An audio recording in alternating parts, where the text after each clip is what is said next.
The Three Little Pigs. Once upon a time, there were three little pigs. They lived together with their mother. One day, they were ready to build their own homes. The first little pig found some straw. He built a straw house very quickly. Then he sat down and relaxed.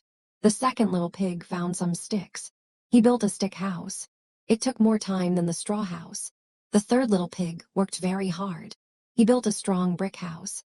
It took many days to finish. Soon, a big bad wolf came. He saw the straw house. He wanted to catch the little pig.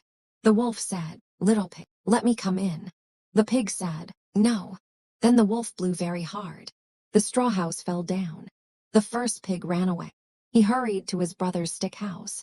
The two pigs stayed together. The wolf knocked on the door. The pigs did not let him in. The wolf blew very hard again. The stick house fell down. The two pigs ran to the brick house. Their brother welcomed them inside. They closed the strong door. The wolf blew and blew. He blew all day long. But the brick house did not move. The wolf became tired.